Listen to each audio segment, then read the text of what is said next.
I'm going to start on a personal note. There's a scene in Atonement that is one of my favorite scenes that I've ever read, and I make everybody I know read it, and it is the library scene, the sex scene. Yeah. It's so fulfilling on so many different levels. Narratively, I mean, the physicality of it, the emotional aspect of it, it's just perfect. And I'm wondering what it feels like to write a scene where you consider it perfect, like I consider that scene perfect. Scenes like that, I find usually have to be written more or less on the run, one go. I mean, you have to take a run at them and do them. You know.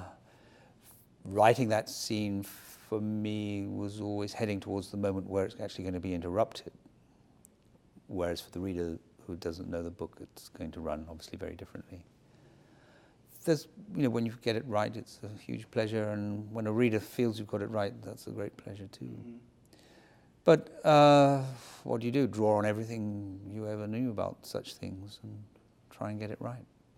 The important thing always is visual detail, so the reader can easily capture the sense of where those two characters are in relation to the books, and in relation also to the furniture and to the light and the dark, so that when they're seen by Bryony, when she comes into the library, you see what she sees. Mm-hmm. You have to. So seeing is always, I think, the key to the emotional, sexual, and whatever else in the scene. Yeah, I'll never shake that scene. Something else I'll never shake, and I'm just going to throw it in just for the heck of it, is your idea that I come across in one of your books where there's only inside and outside. Really, there's nowhere else for people to go. For some reason, that has just always stuck with me as an amazing thought. And it's sort of plagued me. I can't get over the fact that there really is only indoors and outdoors. Where did that idea come from? It's very odd. Actually, I got a letter from a teenager in Singapore. And she wrote that sentence out, you know, surely there was somewhere else to be. A slightly depressive thought. Mm-hmm. There must be somewhere else. I think it's a very teenagery thought, actually. And it's so odd, because no one's ever mentioned this to me before. So twice within 10 days is something.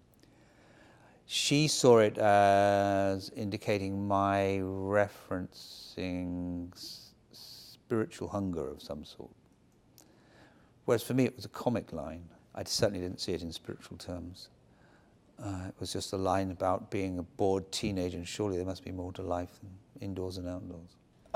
Your other books, some of them, you dig into social, cultural issues, the Children Act, of course, and I'm wondering if you read about an issue, let's say in the paper or on the internet or what have you, and then you're like, this has really grabbed me, I want to write a book about it. Or if there's a character that has somehow come out of your creative process and that character suddenly fits into an issue that you're interested in. How does that process work for you? Different each time, hard to characterize or generalize about it. With the Children Act, it was a judge who was a friend of mine, told me about a case that he'd been involved with. Jehovah's Witness, boy refusing transfusion, hospital urgently needing it to do it, wanting permission from the court to override his wishes, and the judge going to the boy's bedside. And then later hearing that the boy, as a young man in his 20s, had needed another transfusion, refused it, and died. And that story struck me as being full of sort of pathos, but also full of possibility for exploring matters of law and secular as opposed to religious constructions of the world and responsibility. But other books have come completely differently, sometimes out of chance remarks. I suppose between novels, life moves on, my interests shift, I find myself reading in a certain direction, thinking about certain things, and suddenly something will happen, a thought, something I wrote will pull together what was already there on my mind. I find it useful to leave a reasonable amount of time between books for that to happen. Sometimes not writing is a really good idea. But it's hard to say. It never feels like choosing. That's the most difficult point to put across to readers. You don't sit around and think, now is the time to do the law, or now is the time to do climate change, or whatever. They grow out of your preoccupations, simple as that. Mm-hmm. And speaking of climate change, of course, here we are at Dickinson, and there's a lot of interest in sustainability and climate change and environmentalism, and your novel Solar got into that, and I'm wondering what grabbed your interest about that whole issue and how you handled getting into the science of it all, because it's not easy stuff once you really get digging. No, well, the science interests me anyway, so I didn't find that too difficult.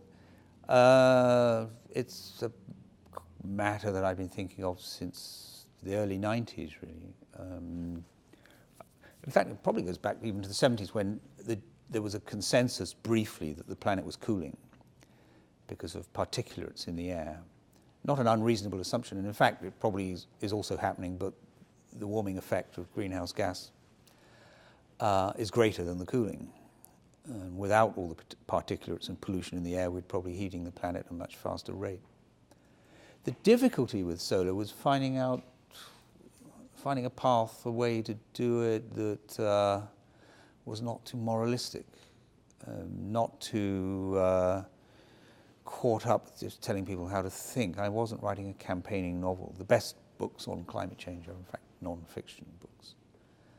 So finding a lazy, greedy, intemperate creature who caught maybe some of humankind's most difficult aspects in their own natures was the way to do it in the end. So I ended up with a figure who largely lives in the shadow of his own past, and who has that quality of great cleverness on the one hand, and extraordinary stupidity on the other, and that's what I kept witnessing in all the various global conferences. Particularly, we've seen it in Paris, we've seen it in Lisbon and Rio. I mean, they all stack up behind us. Grand statements full of earnest wishes, and very little happens. All right, well, speaking of telling people how to think, I know that you've spoken out on radical Islam and about the Charlie Hebdo attack specifically, and then the Pan American Center goes and honors those cartoonists, and some of the writers boycotted it. And I'm wondering what you thought of that whole thing. Well, I was very sorry to hear that. In fact, I'll be touching on that in my commencement speech tomorrow. This is the one country in the world where its constitutional assertions about free speech are taken very seriously. There's hardly a written constitution in the world that doesn't have something on free speech, and it means absolutely nothing in so many countries. There's a very powerful culture of free speech here. Given that PEN is an organization that specifically exists to protect the rights of free speech inside that First Amendment, it was a little disappointing to me that, especially from those writers roughly my age who've lived through the Rushdie affair, they weren't asked to even like what Hebdo was doing. They were simply asked to honor their courage. Mm-hmm. And we must remember that Hebdo offices were firebombed in 2011. They had death threats almost weekly. Then 9 of their colleagues killed, plus a Muslim policeman outside. So it was a simple matter for me. I think really they should be honored, and in fact it worked out very well. The Hebdo journalists came, there was a thundering, sustained standing ovation, and the evening passed off extremely well. Here you are at Dickinson, 10 years after you were the first Stell Fox recipient. Every English major on campus would probably love to follow in your literary footsteps. What advice would you give that you're not going to, I guess, mention in your commencement speech tomorrow, to seniors walking out the door with English degrees in their hands? Well, if they want to write fiction, what I always say to people is keep it short. Start your literary career tasting failure, and you can afford failure with a short story. You can devote 3 weeks to something that's truly terrible.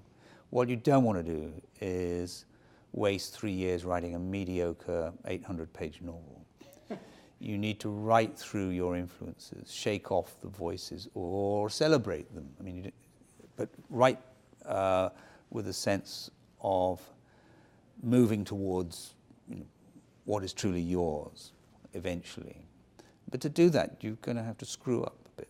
And you can write 5 truly terrible short stories and you will not have lost more than 6 months. Mm-hmm. Do you ever write anymore where, a handful of pages into it, you're like, this is awful? Yeah, I play around with things and then just move on.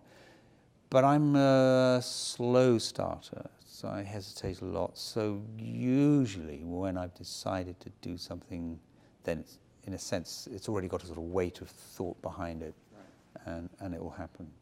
When you were first starting out as a writer, maybe scratching your way into the business, trying to get published, what do you remember as some early victories as far as getting published, getting some, just maybe getting a little recognition, just being satisfied with yourself and what you were doing?